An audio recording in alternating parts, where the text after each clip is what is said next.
अल्लाह पाक के नाम से शुरू जो नहायत रहम वाला है। करोड़ों दरूदो सलाम हजूर आका दो जहां हज़रत मोहम्मद सल्लल्लाहु अलैहि वसल्लम पर।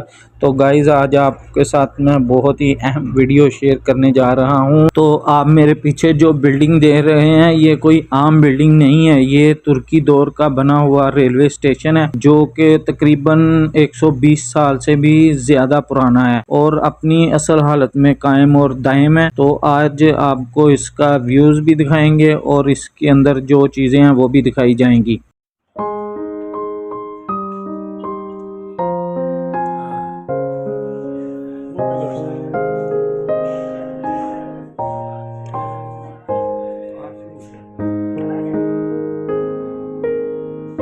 ये रेलवे स्टेशन 120 साल से भी ज़्यादा पुराना जो कि तुर्की हुकूमत के दौर में बनाया गया था। ये इस्तांबुल से मदीना तक उम्रा ज़ायरीन को लेके आने के लिए इस्तेमाल किया जाता था। ये अभी भी अपनी असल हालत में मौजूद है और इस उम्रा ज़ायरीन आज भी इसे देखने के लिए यहाँ का विज़िट करते हैं। और ये मदीना हरम शरीफ से 400 से 500 किलोमीटर की दूरी पर है। अगर आप मस्जिद गमामा से बाहर की तरफ निकले तो सामने आपको ये बड़ी इमारत नजर आएगी जो अपनी खूबसूरती से अपनी तरफ मतवज्जा करती है। मैं आप लोगों को इस चीज़ के लिए सजेस्ट करूंगा कि अगर आप लोग उम्रा पर या टूरिस्ट वीज़ा पर इधर आएँ तो इस जगह का विज़िट लाजमी करें। ये बहुत ही प्यारी जगह और खूबसूरत और देखने के लायक है और इसकी हिस्ट्री भी जानें आप। ये जो ट्रेन आपको सामने नज़र आ रही है ये वही उसी वक़्त की है, 120 साल पुरानी।